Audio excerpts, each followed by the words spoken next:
Good afternoon. Welcome back, everyone, to Simply Cyber Firesides. I am your host, Gerald Auger, and tonight I am wicked thrilled to introduce you to a guest who is a true force of positive change in the world of work. Now, before we dive in, I do want to set some expectations. If you're new here, this is a live stream. This is a guest interview podcast. There's lots of topics, and we could take the conversation in any direction that serves your interest. I've got some guideposts for us to navigate. But for the most part, you guys control the narrative. So don't be shy, engage in chat, share your thoughts. And if you have a question for our guest, Kelly, don't be shy. Drop a Q in front of it. Let us know, and I'll do my best to facilitate as many of your questions today. And believe me, you're going to want to take the next 30 seconds, boogie out of here, grab a pencil and a notepad, because she has an unbelievable amount of knowledge bombs to just drop on us. It's going to be awesome. So, who is Kelly Ryan Bailey? Well, let me tell you, she's an accomplished leader, a serial entrepreneur with a wealth of experience across diverse sectors. She's a pioneer in the skills economy. And if you're not 100% sure what that is, because it might be a new term, we're going to dig into it and explain it fully for you. She's played a pivotal role in shaping the skills economy by developing the first data and AI technologies for skill-based hiring and learning. But Kelly's passion goes beyond just skills. She's not a one-trick pony.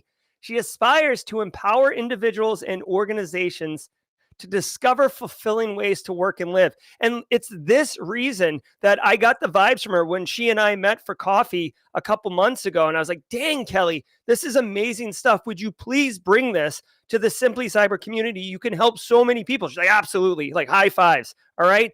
This drive she has manifests in various endeavors, from leadership development workshops to her work with Innovation Foundation and her role as a fractional chief AI strategist at Boss AI. Now, Kelly's impressive background includes a focus on fostering innovation, ethical technology use, and advancing social good. If you haven't picked up on what we're putting down right now, she is positive and she's driving everyone and everything in that direction. She's a mom of three, a host of the podcast Let's Talk About Skills, baby, and clearly wears many hats with incredible energy, incredible purpose. And she's just a really, really wonderful person. So do me a favor. I see Terrence Bank, Nerman, and ACAT already doing it. If you got it in you, drop some Oprah emotes so we can correctly welcome to the stage and figure out how to innovate and get things done more effectively with Kelly Ryan Bailey. Let me go grab her.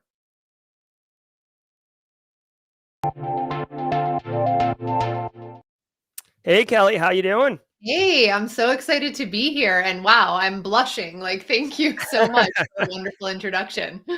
Yeah, my pleasure. It's easy, Kelly. Honestly, it's all true, and you're the one who's done all the hard work and helped so many people that it's my distinguished pleasure to introduce you. So let's just dig in right away. Skills economy. That's kind of a term that you don't really hear often, but you've pioneered a lot in it. You've helped people in it. So can you kind of break down like just what is skills economy and how does it relate to the audience? Yeah, of course. So, what I'm referring to is the unique skills, abilities, knowledge that we all have as individuals. So, the typical way that we navigate our career paths are, and back when I started this work 20 years ago, it was pretty common that it was like, hey, I've had these past roles, these past jobs, I have this education, and that was pretty much it. But we are so much more than just what you can see on a resume.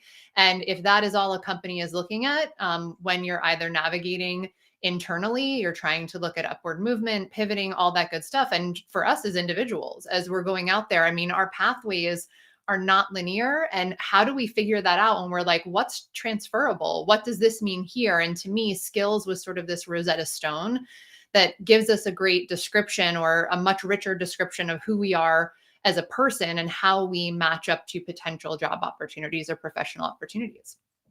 So how have you seen the skills economy evolve over the years? You said you've been doing it for quite a while. Has there been like an evolution or, kind of lessons learned along the way? Oh man, so many. So yeah, I mean, again, when this started, it was I would say pretty basic. Again, this was at the onset. I'm like really going to date myself when I say this, but this was when the first job boards started coming online.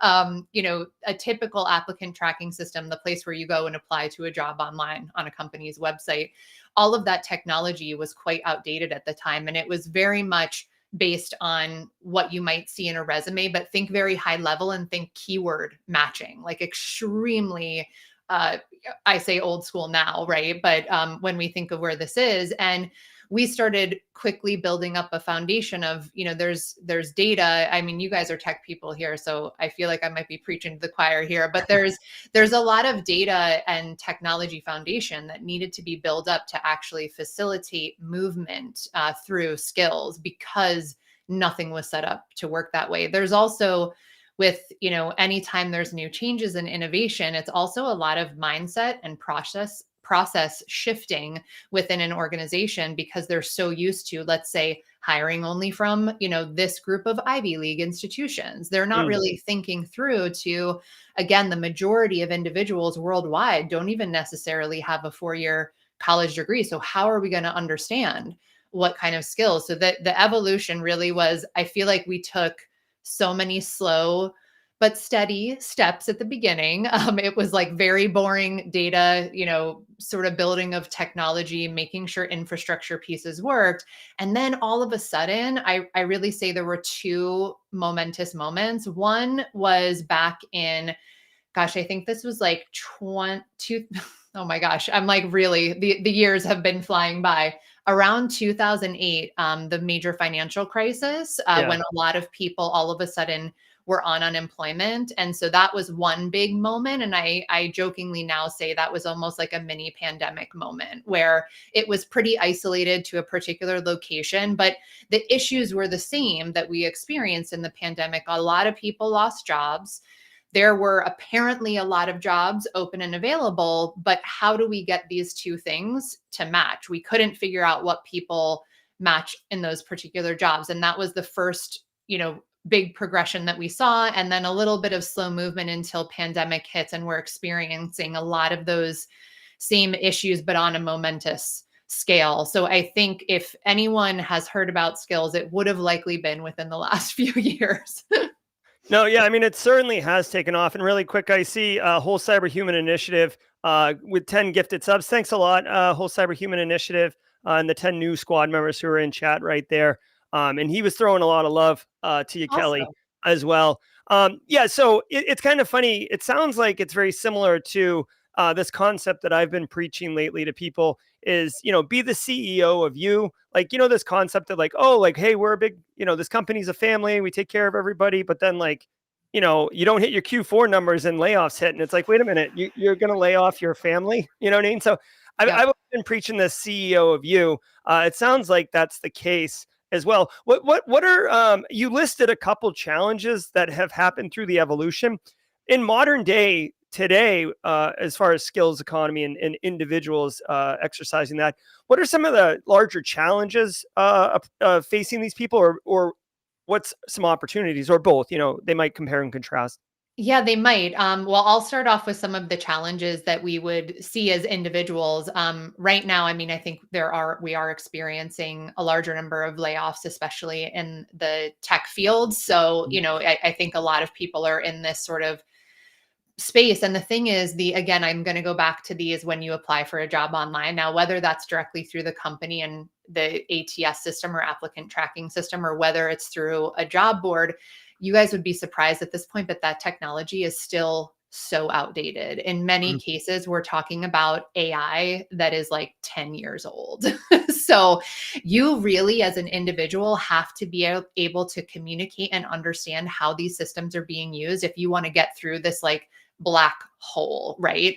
And the other thing that I say is technology is not the only solution as an individual. So I apply to, just for my own experimental purposes, I apply to on average 50 jobs a month, just so that I can see what things are working and what things are not working. And of course, over these years, I may have learned how to, craft a pretty impressive resume that would fit through these systems, right? So you kind of have to learn what types of things our employers are really looking for and how to communicate that. But I don't think that that's the only way to go about this. So utilizing your network, individual connection when you're looking for roles, because those, and being able to communicate yourself. Now, I mean, the latest and greatest Chat GPT, and just as you and I were chatting about you.com, for anyone who doesn't know that one, that's my favorite one right now.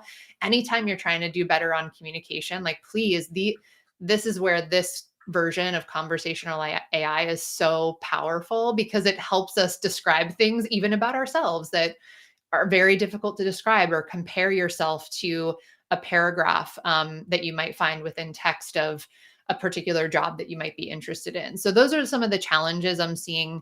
And I guess, like you said, it really is the opportunity as well. I mean, this is a time where a full-time job isn't just the standard anymore. We have so many opportunities as individuals today to carve out whatever type of professional path we want to take and mix and match. As some of you guys had heard, as Jerry was so kindly introducing me, I'm like, I have just chosen, hey, what are some things? Like, I have this backpack, and I'm like, I'm going on a journey, and I'm going to shove a bunch of different stuff in there that might not make sense to anyone else, but it's what makes me so powerful. And we all have that. Yeah, 100%. Definitely don't paint yourself, or, it's kind of funny. And I want to pivot. There's some questions coming in about AI, and I want to talk to you about AI in regards to AI powered hiring and ethical considerations. But you just pegged me on something there. A lot of times when you say, hey, what do you do, or who are you? Tell me about yourself, right? A lot of people, I feel, defer to, oh, I'm a cybersecurity professional, or, oh, Yeah. I'm a telephone lineman, or I'm a cook. And it's like they use their profession to identify themselves.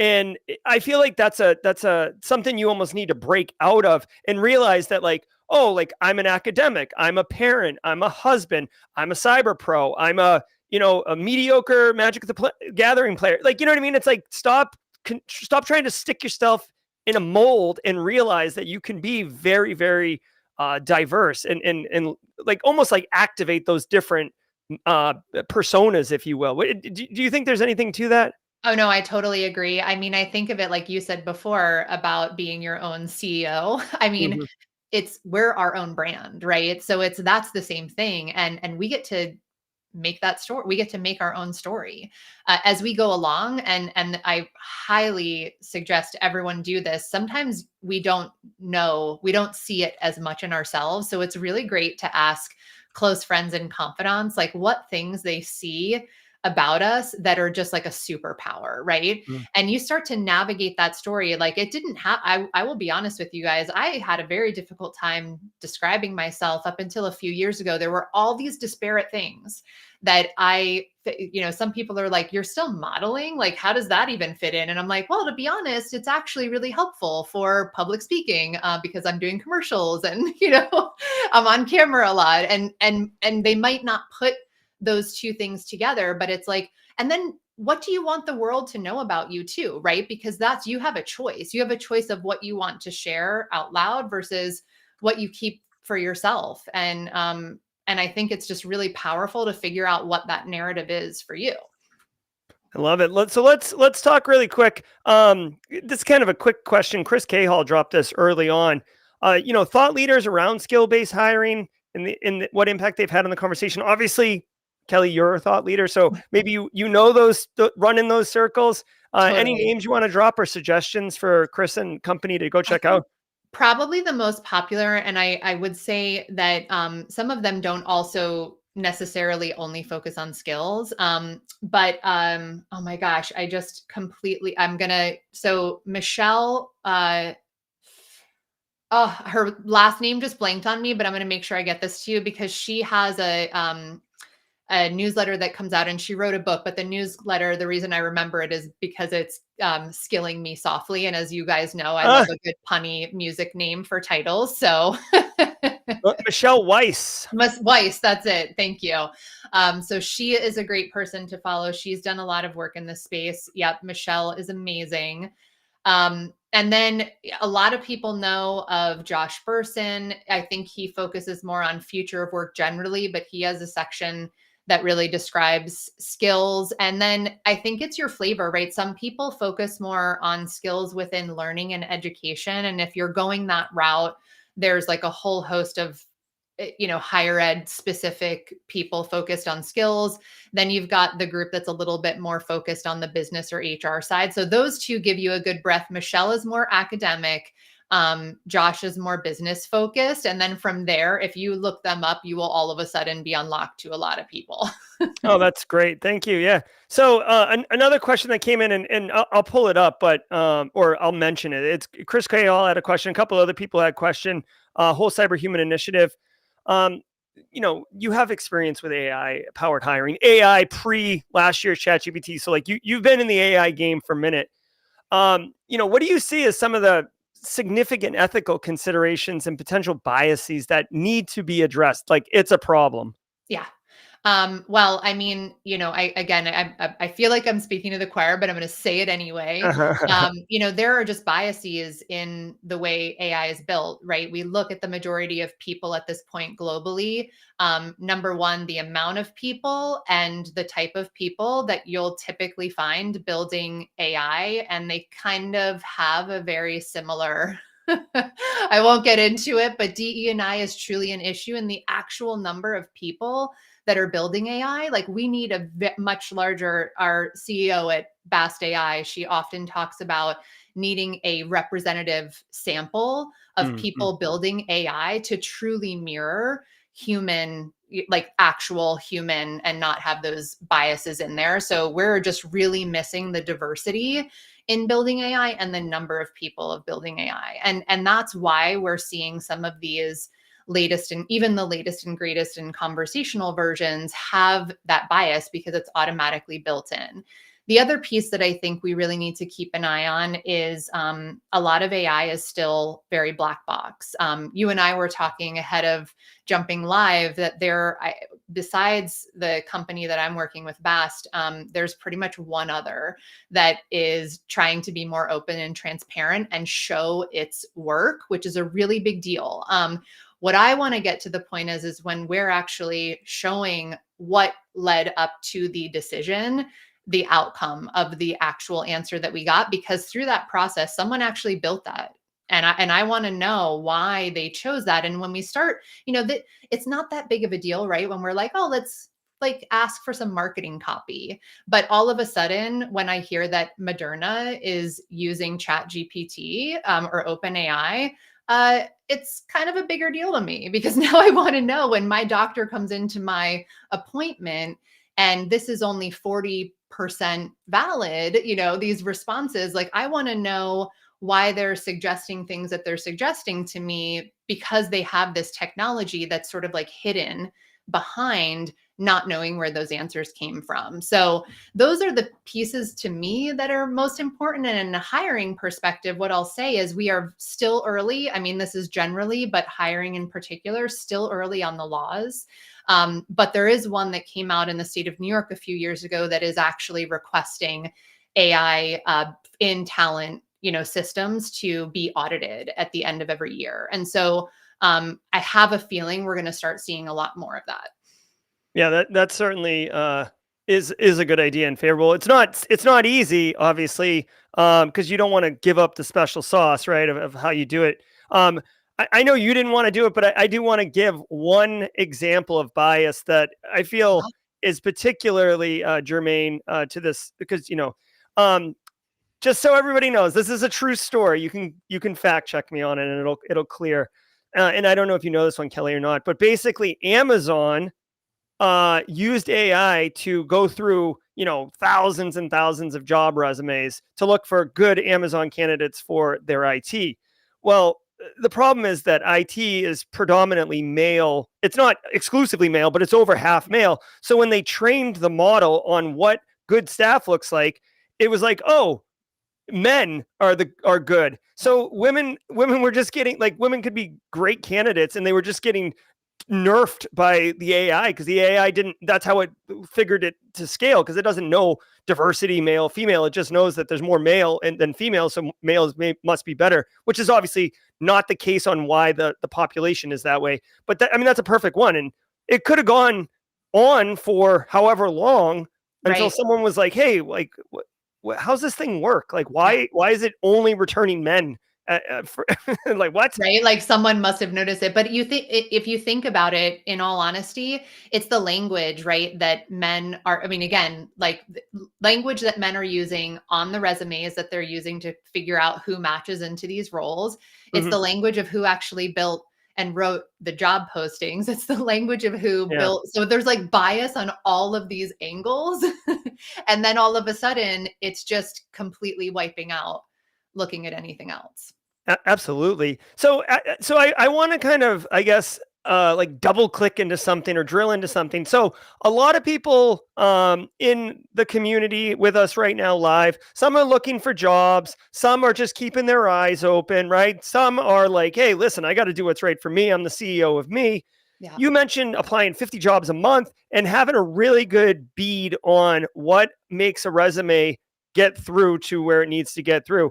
Do you have any like low hanging fruit or like really solid best practice tips? Like maybe don't give up the secret sauce, but like, is there something you can tell us that would enable people to kind of like have a better resume? Yeah, I mean, honestly, it's not really a secret. So these older systems, they don't like a lot of design. So, we are so used to these days. Like I go on Canva and I'm like building out this perfect, beautiful portfolio thing with all of my pictures and all the graphics to show my beautiful, all the Hmm. creatives, right? These systems don't like that. So keep that to a minimum. On the one that you're applying to a job online. The other thing is, it's just a lot, everything, there are still a lot of one-to-one keyword kind of matching scenarios happening. And so honestly, this is where I'm gonna say it out loud because we all need to use these conversational AIs. Like throw in what job you're actually applying to. And you can start to pull out some of that language, and so that you can start to change. Like you might refer to something on your resume that is in different words than you would see on the job posting. So I'm not saying don't be honest and truthful about yourself and your abilities, but it's very easy to just switch out some of the words so that you're using some of the same language. Those are the most basic things. That's nothing special, doesn't cause a lot of time. But again, I just want to be really clear to everybody that the amount the percentage of people that are getting jobs from just applying online is very low. And I know that sometimes that can sound very daunting, but you don't want that to be the only thing. So when I'm experimenting, I will do things where I'll apply online. And then I'll have other experiments going where I apply online and I try to figure out who the hiring manager is. I've gotten pretty crafty on LinkedIn and like figuring out this kind of Nice. stuff. So you just kind of do your searches, right? And I'm always trying to get to the point where I'm making an introduction. And going in through HR is not usually that helpful. It's usually better to find someone, a leader on the team that you're trying to get hired into, and making that outreach. So I hope that that's helpful. And I'm always happy to talk more about that with anyone that's in this process right now. I get it. Yeah, no. Thank you. Those are great tips, especially the like the keyword one for sure. That's a great one. But the creative one, like you do see people like, oh, like you even hear advice say like, oh, you need to stand out in the crowd. So like, do I put my picture on the resume or not? Or do I have like that left column? And it sounds like you're saying the application tracking systems just puke because they don't know how to handle it. And then they're like, oh, there's nothing on this resume or whatever. Sometimes, yeah, every system is slightly different. So that's what I usually do. But I keep my beautiful, graphic branded stuff. I keep that for when I actually have a conversation with someone. I don't want to give them the one that looks like it can like be fed into some machine, right? It's very boring looking. So I just hold that for when someone needs to see it. Perfect. So let's pivot here. And if you got any questions for Kelly, do drop them in chat. I do appreciate all the engagement. I see you guys dropping your thoughts and comments. Kelly, you do a lot of leadership. You do innovation and how to innovate and educating others on innovating. So we live in a digital age, right? So what would you say are some of the key leadership qualities necessary to navigate the complexities of, basically a really, really dynamic, changing digital landscape? And, AI is coming on and people are working remotely a lot now because of COVID, post-COVID. Like, I guess, what are your thoughts around what people should be thinking about from leadership quality perspective? Yeah, I feel like I might miss some things because there's always like different nuances, but generally speaking, the leaders that are really I tend people you'll hear people call them like future proof leaders, right? But it's like Mm. these leaders that are really moving on into the future, they're not resistant to change. They're like very resilient. They're also leading with a lot of kindness because people that are looking to make big changes in an organization, it is not easy. There's a lot of individuals involved.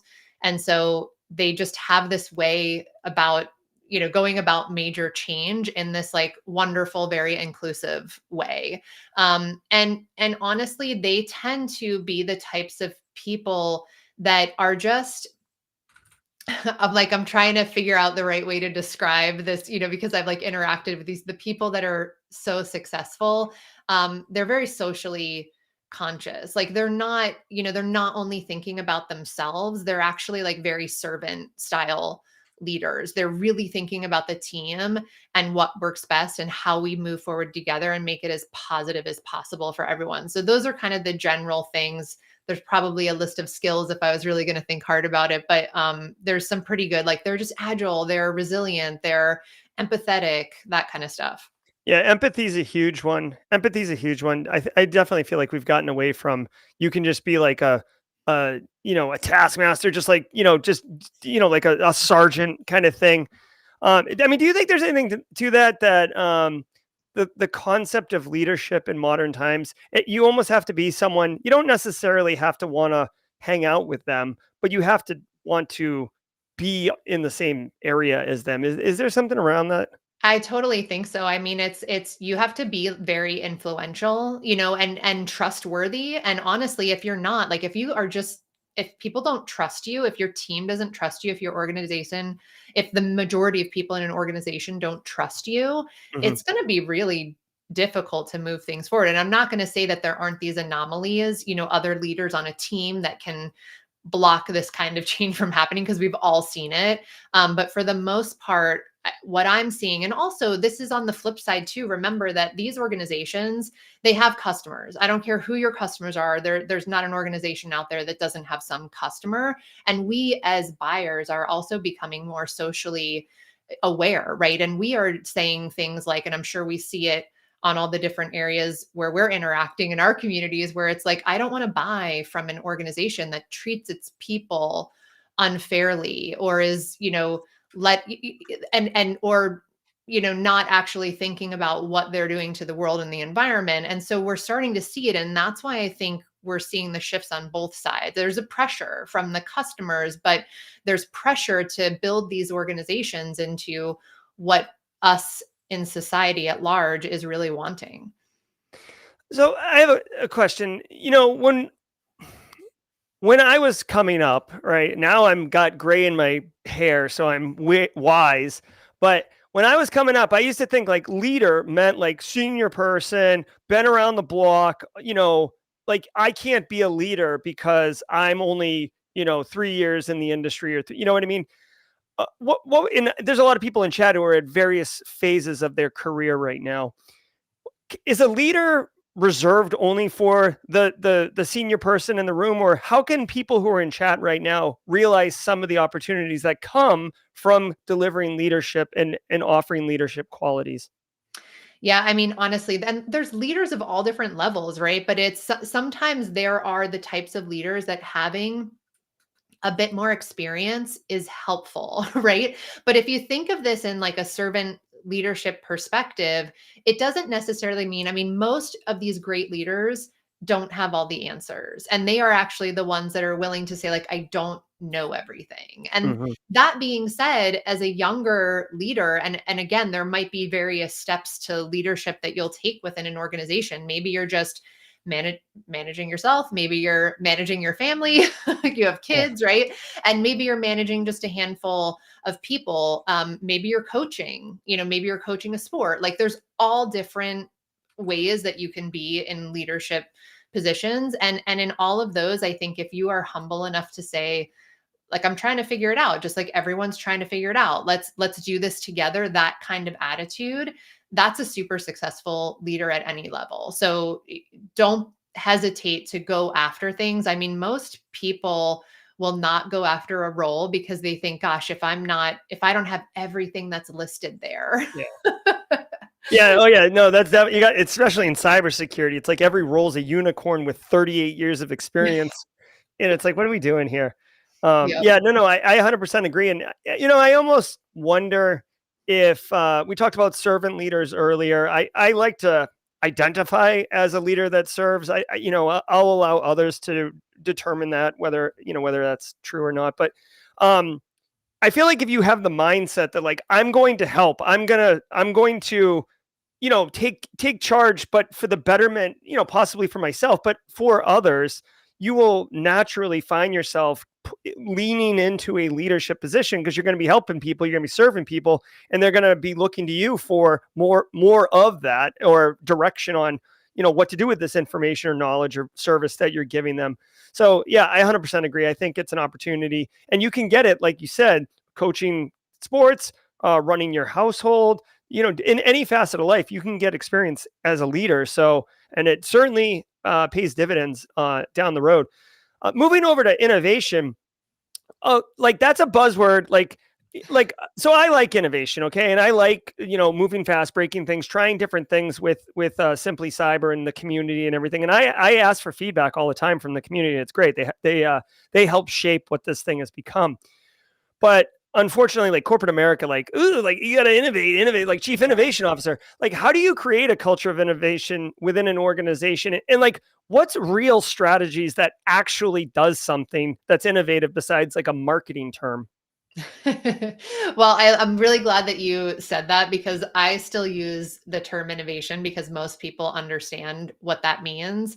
Yeah. I actually refer to it as continuous improvement or evolution. Ooh, Um, I like that. Yeah. yeah, because it's actually more slow and steady than people would realize. There are moments within you find something that works in sort of an innovative way, and then you realize, oh my gosh, I want to scale it.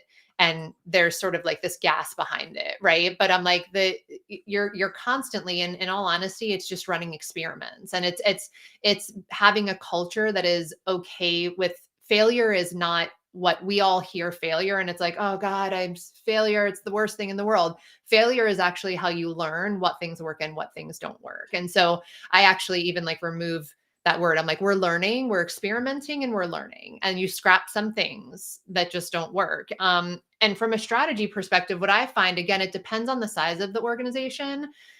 A larger organization, I tend to feel like having a sort of piece, some people will call that an innovation lab, where you're running experiments in sort of this like closed area off of the main, portion of the organization, so that it doesn't disrupt the cruise ship that is, going in one direction. You can run experiments, and when you find out that something works, you could then scale it within the larger organization.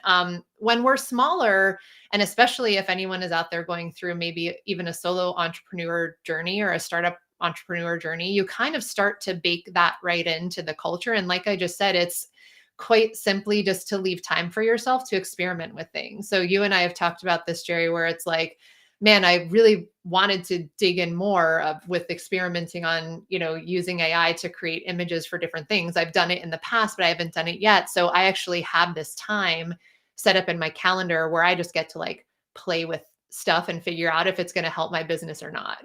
So it could be super No, small scale like that. I think that's excellent suggestion. And as you say it, it's like so true. Like I don't know if this is true for you, Kelly, but like literally, if it's not on my calendar, it is not going to happen. Like, Same. like you can have the best ideas ever. If it's not on my calendar, it's not going to happen. And like people, like they know that. So like if they're like, oh, let's do something, like let's get like open your calendar right now and let's do this. It's huge. But it's kind of funny. It makes me think of a really big scale version of this. I don't know if you've ever heard this, and I don't know if Google still does this, but it used to be that Google allowed their workers, I think on Friday, to I've work heard on that. what, yeah, Yes. Google Lab, like Yep. Google Labs, like everything Google Labs that has ever come out came out from basically employees doing pet projects on Fridays. Totally. Yeah. Totally. And it, That's actually when I do my and it again, it depends. When you're small and it's just, you in sort of a solopreneurship model, maybe once a month is the right cadence, right? But then there's times where I'm just like really trying to figure something out and I will slate that time, and maybe that's where it came from. It's just like every Friday afternoon I'm like, all right. yeah, heck yeah, heck yeah. So, all right, well, talking about innovating, talking about like skunk works type stuff, testing things, trying things. We've talked a little bit about AI within the skills based economy, but like AI is like raging right now. Like it's basically a paradigm shift, right? It's like the internet, in the early 2000s, late 90s. So, what are your thoughts on like ethical implications of using AI and generative AI, not so much in skill-based economy. And I know we talked about biases, but like how can people in chat right now use AI in different ways to facilitate innovation? And I just want to show everybody, this is the AI tool that Kelly mentioned earlier called u.com, just in case we end up talking about it or using it. And I do want to give a shout out to Daniel Miesler's Fabric, which I'll pull up in a second too, which is something I have been currently tinkering around with, kind of in that same skunk works type method that Kelly was just mentioning a moment ago. So Kelly, how can we use specifically AI? Because I feel like that's what people are trying to innovate with right now. Yeah, I mean, there's so many different opportunities out there to just play with it and use it, like, those kinds of conversational versions to play around with different content or image creation or the whole gamut of things. The way, I mean, and again, I think there is no standard around this. The way I think of it is very much like I would in my long time ago academic environment, where I just try to give credit where I can give credit. So if I'm creating an image with whatever, thing I'm creating an image with, I will underneath that image say where that image came from. And to be honest, even the CEO at Bast, she actually puts what her prompt was. Oh So wow. yeah, so I'm like, so I feel like if you give credit, and of course, like if you're asking for again, I'm a fan of u.com right now. So if I'm putting in a request on like, write me this marketing copy for this thing, I'm not just, copying and pasting, right? I'm using it to help me think through ideas and Mhm. and create it into my own voice. And again, I'm giving the reference back because I don't see a world in which we all shouldn't be using what is at our fingertips. Prior to this, we were Googling.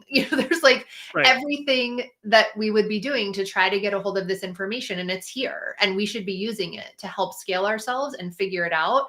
And that's kind of my method of just making sure that I'm showing the work where I can to the depth where I can. And much like anyone else, if I use something from Jerry, I'm going to make sure that I tag Jerry and send things back towards him because he created that thing. It's just the same way that I use it now. Yeah, 100%. And by the way, like bonus tip, if Kelly were to like tag me like, "Oh, like I found this cool thing," and then like add to it, like obviously that's great for Kelly, but then also it's like, "Oh, hey, that's nice for me too." And look at Kelly's doing this stuff, like I'd like to talk to Kelly cuz she just did like a solid, and then you start collaborating, you start networking, and networking is incredibly valuable, and it helps you getting back to the what we talked about earlier in the conversation about having kind of multiple dimensions to your persona, and it comes through networking and opportunities and stuff like that. So it all kind of folds together. It's very nice. Yeah, and I love that you guys have a community to be able to experiment with these things. Like maybe you guys should have a Friday experiment, session as a group. We could certainly do that. We could explore that. We do all sorts of things. Like we kind of like will try ideas, and then if they work, we stick with them, and if they don't, we kind of move on. But yeah, it's worth. I guess community. We'll have to take this for action. We'll have to see if we can tinker around. I'm telling you right now, though, I am messing around with fabric quite a bit. I told Kelly Yeah. about fabric before we went live. I know people in chat have been using it. You had mentioned like I use AI to like get a draft of something, and then I put in my own, my own personality, personal flavors and stuff.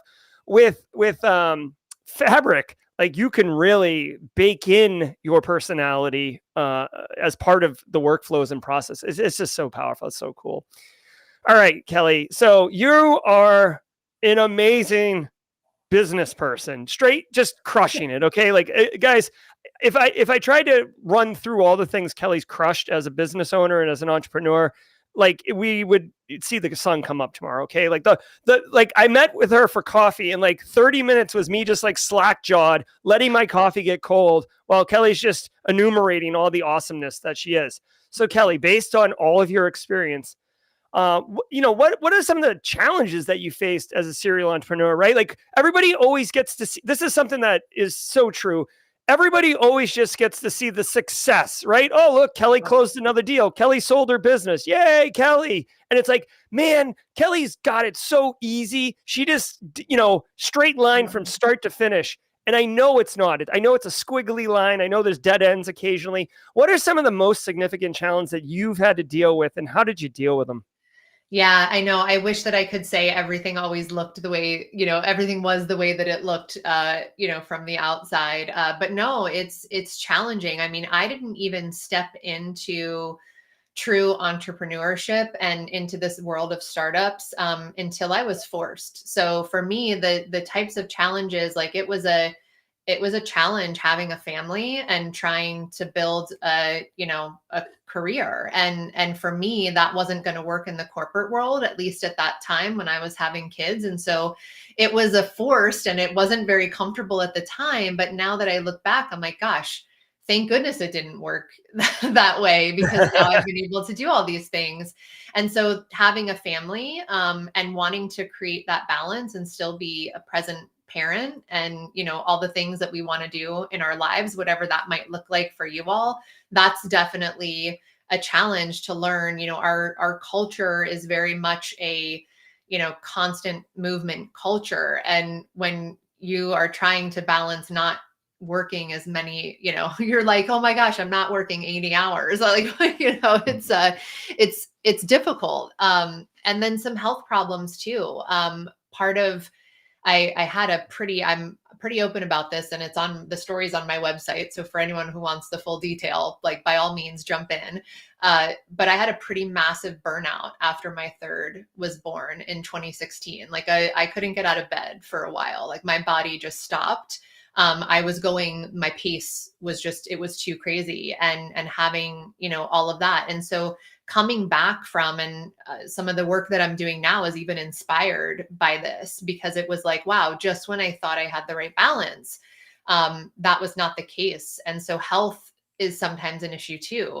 There were a lot of health problems associated with that. And I'll be honest with you guys, not all the businesses were successful. Like there were, much like I refer to this experimenting, some of those experimentations failed, and it's super sad. And some of them on small scales, some of them on larger scales. And I'm a pretty high risk taker, but when you're a high risk taker, that also means one of two things, right? High reward or the alternative. So some of those falls, felt like really, really big falls.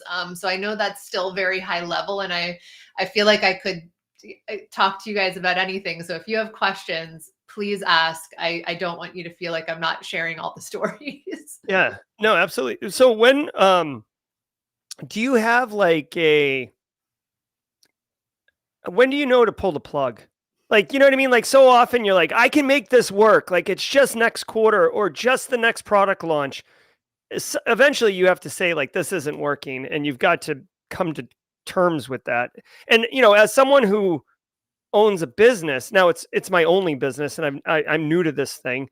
It feels very personal and very special to me. You know what I mean? Like I'm not just trying to like grow it and exit or whatever. Like it's totally different. So I feel like I would try everything. It's almost like a child to me. Like I would do everything I could to save it and make it work before I would admit defeat. But obviously intelligent people like yourself know when to No. say enough is enough. So what's the rule? Is there like a golden rule that, like MBA people know that I don't know, or what? No, there's not. And I don't have an MBA, by the way, but like, no, there's Okay. no Okay. golden rule. There's, and this is the thing is I only learned this again. Failure is not part of my vocabulary. I only learned this by trying, and sometimes it didn't work.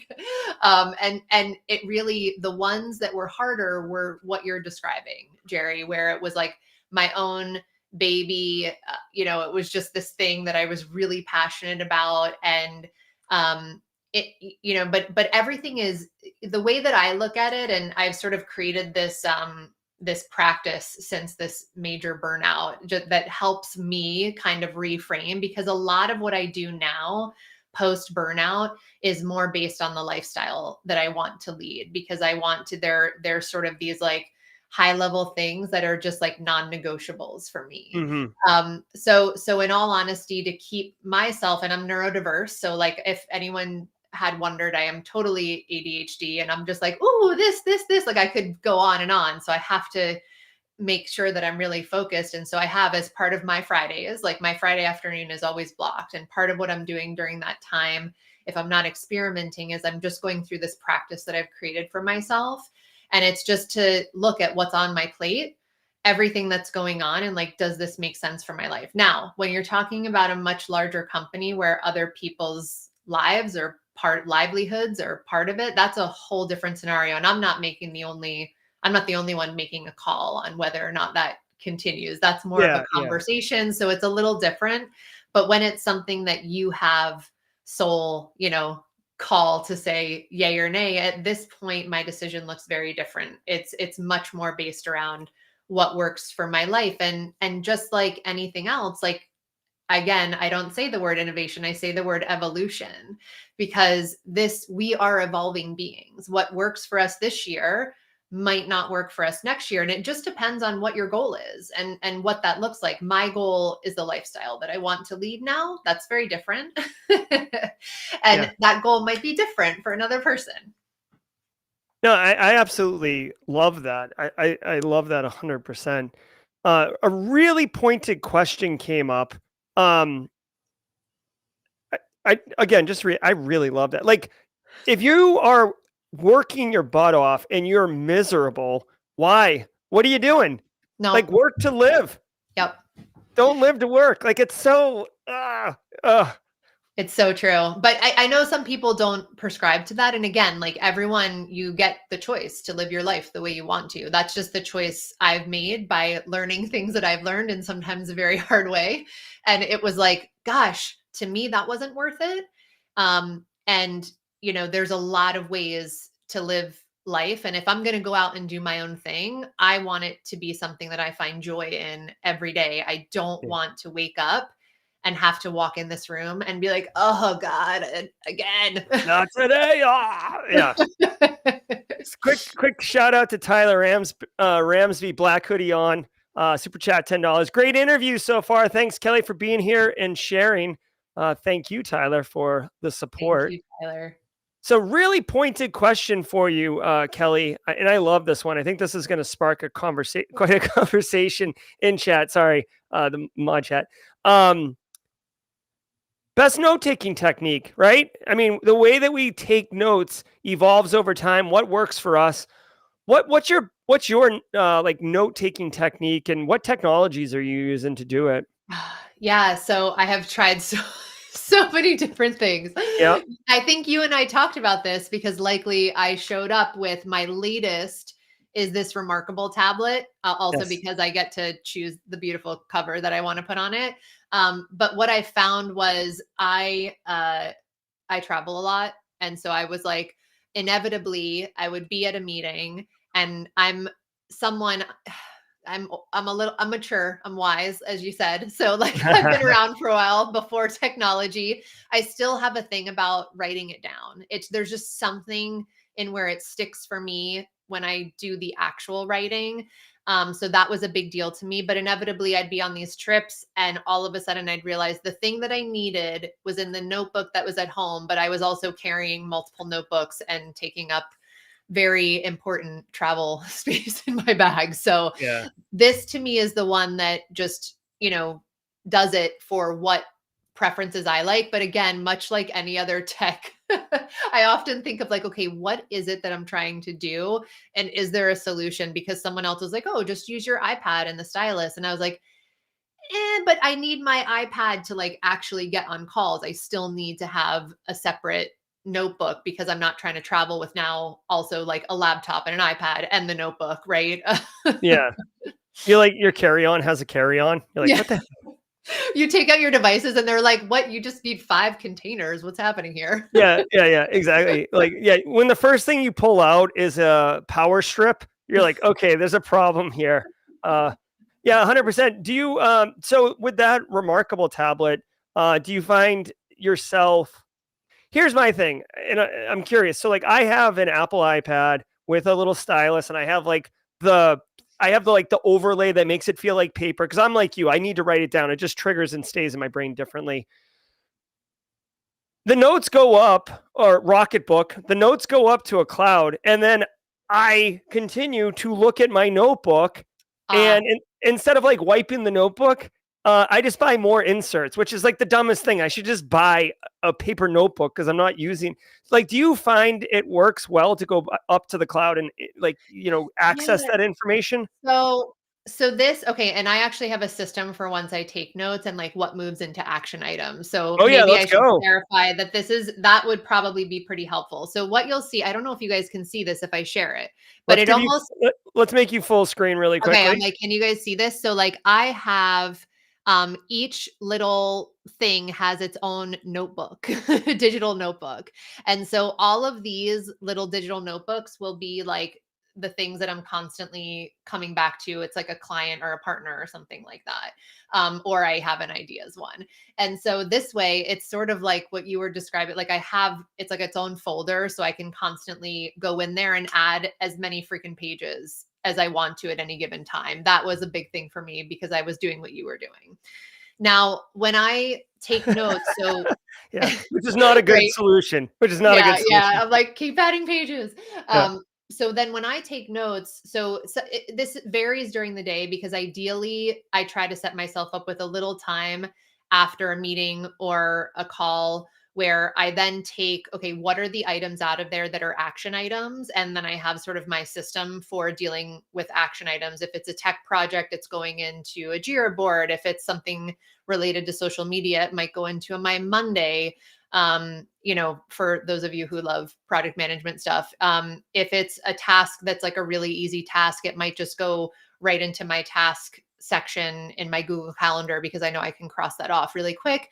And if it's then being sent off to someone else because I'm delegating, like Mhm. there's different things that happen once it does. So it's either happening really quickly. I'm a one touch kind of person. Have you guys ever heard that philosophy where you like don't set something down? So if I can do it right away, it's like right after the interaction, I try to do it and get it to where it needs to be for action. Um, if I can't, then at the end of the day, I'll just take a quick like 30 minutes and go through my stuff through the day and make sure that it goes to where it's supposed to go. And again, this all leads back into this like practice that I created called growing forward. That's what I call it for myself. And then this was like post burnout when I felt like the mountains and heaps of overwhelm because you just like couldn't possibly get to all the things. So now I've learned, and then I also learn what things, because I review that at the end of every week. I'm always like, a lot of stuff happened this week. What makes sense to continue? And what might I need to communicate to someone to say, hey, like, I know we had this great conversation, but I don't have room for that right now, or whatever the thing might be. Right. Yeah. No, that's awesome. And thank you for going into that, because that was like definitely the most comprehensive answer to how do you take notes. Which is great. Like, trust me, you're not going to meet someone else who's more into like process and orchestration and like all the pieces. I love it. It's I love it because there's a lot to write down, right? And then you got to access it and everything like that. I'm almost wondering now, again, like, let's innovate on Fridays, Kelly. Like, I'm almost wondering, can you I know on Rocketbook you can get it into digital. Like your book, like can you export the text? Because I'm Yeah. wondering if you could like take all your notes, dump it in AI, and say, Mhm. give me like just the highlights here. Yep, totally. It's so all of it, it's like available on my desktop. I can get to it on an app from my phone. It's in here too. So and all of it can be transcribed into text if I wanted it to as well. So like I can pretty much get it from wherever I need to get it to. And sometimes I'll send those files. Like I might download it as a Word doc or some other file and add it to like a HubSpot, like Yeah. there's all different places this stuff can go. And that's why this one in particular was most useful for me. I love it. Now, Mervin is in chat asking for a link. I'm not sure what you mean to. Are you talking to a link to the tool that she's using? It's remarkable, isn't it? Remarkable. Yep. Yeah. Do you know what I, version it is or happen to know? I don't know if they do you multiple know what versions. I'll do right after you know what I'll do, Jerry, right after this, I'll just send you the link of what I purchased on Amazon. I feel like that's just so much easier when Yeah, someone yeah, is yeah. interested in it. I'm like, let me just send you the link. I do that with my family all the time. This way you Yeah. guys Oh, just have that's it. And if you decide you want it, it's all the information's right there. perfect. Well, we're getting close on time. This has been an absolute banger of a conversation, chat. Let us know in chat if you've been enjoying this conversation. I'm telling you, like Kelly doesn't really work in cybersecurity. Like she's not the traditional guest we have on. But when I met her, I was like, Kelly, you've got to come on the stream. Like I know the community is going to get so much value and love talking with you. And I'm certainly enjoying it. So let us know in chat. But Kelly, let's take a minute and look at some of the stuff because I always like to allow people the opportunity to continue the conversation and keep it running. So here is Kelly's Twitter account. I'll drop a link in chat, and I saw Kimberly drop that in there. So thank you, Kimberly. Here's that, but she uses a link tree, which is phenomenal because Linktree basically allows you the opportunity to like have everything in one place. So I'll drop a link to that too. But Kelly, on the link tree, I mean, is there certain things that you're working on, or particularly like a hot thing for you right now that we should Yeah. talk about? Well, you had said this, I'm like, under join my newsletter. That's where I'm going to be sharing the growing forward practice stuff. So this is sort of a new deciding to share this with the world because I've been getting a lot of questions about it. So So hold on. Is it fair to say that this is like a world premiere it of your is. newsletter?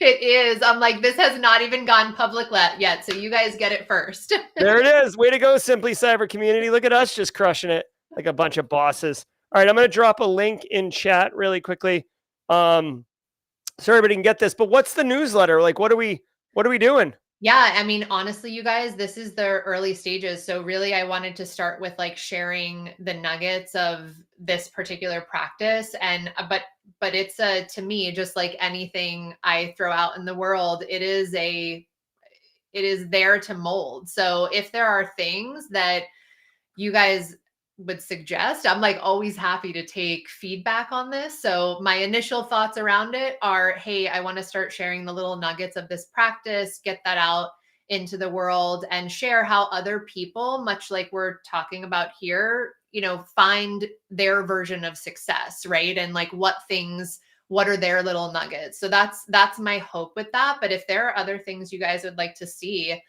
I would love to hear it. Awesome. So open to feedback, easy to sign up. I'm going to go ahead and sign up myself right afterwards because I'm getting value from Kelly.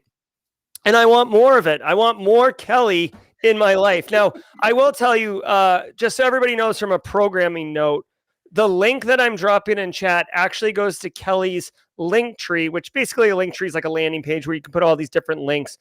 Go ahead and use the join my newsletter link. The actual link itself is kind of a long URL, and it's too long for me to drop in chat.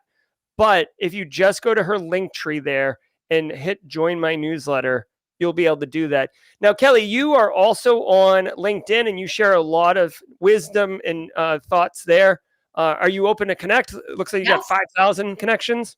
Of course, I would absolutely love to connect on LinkedIn, and you guys just let me know if there are things that would be helpful or introductions, that kind of stuff. I always leave time. You'll see under my little book Kelly thing, you could even like grab a few minutes with me if you just need introductions or help with something. So like all that kind of stuff. So yes, please feel free to connect. And I do this thing. I actually took a little break over the summer. Jerry and I were just talking about kids getting back in school. So I feel like I'm finally getting back into the swing of things. But I normally do a Grow It Forward Tuesday post where I actually share interesting content from other people. Grow It Forward means like we're helping each other grow it forward by sharing amazing work that we're doing. So if anyone wants to submit something, just shoot me a DM or whatever's easiest for you of a post. And then if it works, I will go ahead and share it on one of my Tuesdays and give you Oh, guys that's credit, phenomenal. of course. There you go. Like there's a collaboration opportunity chat right there with Kelly Ryan Bailey, who's obviously amazing, as you guys have just found out over the last hour.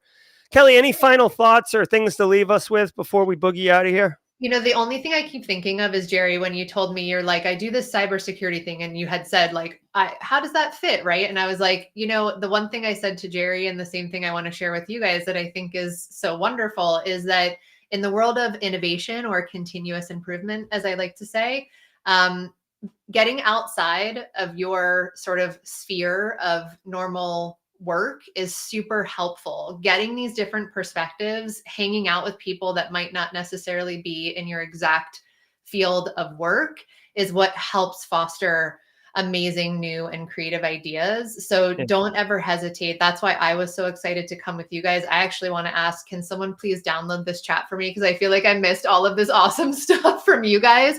I'm sure I will learn just as much as you from you. And hopefully you've learned some things from me that will be helpful or spark new, interesting things for yourselves. Well, thank you, Kelly. That's very, very kind of you. So, guys, we've been talking with Kelly Ryan Bailey. She's basically just a complete BA, all over the place, entrepreneur, speaker, advisor, investor, mom, wife, like just crushing it all over the place in every facet. Kelly, on behalf of the entire Simply Cyber community who joined us today, I would like to extend a sincere thank you and appreciation. If you could hear it right now, it would be clapping. I see ACAT's got the clapping emotes. If you guys want to drop a round of applause for Kelly, it'd certainly be a nice way to send her off and say, we appreciate you. So thank you very, very much, Kelly. It was wonderful having you today. Such a pleasure. And thank you so, so much for having me. Absolutely. All right, everybody, that's going to do it for Simply Cyber's Firesides. We're going to go off in just a minute. But before we do, just remember that every Thursday at 4:30, we're bringing in, I normally say cybersecurity industry guests, but I think I have to alter my script now. We're bringing in just unbelievably valuable guests who can bring knowledge to you to help you improve your career, your life in all sorts of facets. So be sure to come back next Thursday at 4:30 p.m. I'm Jerry from Simply Cyber. She's Kelly Ryan Bailey from All the Things. Until next time, stay secure, y'all. I hope you enjoyed that content. Keep the cybersecurity train going by connecting with the other Simply Cyber resources. We have the Discord server that's lively and always keeps the conversation going. You can connect with me directly on LinkedIn. And also every single weekday morning on the Simply Cyber channel, we're doing live daily cyber threat briefings, 8 a.m. Eastern time, as well as Thursday at 4:30 p.m. We're doing live stream interviews with industry experts, and we produce videos that we push out every Wednesday morning.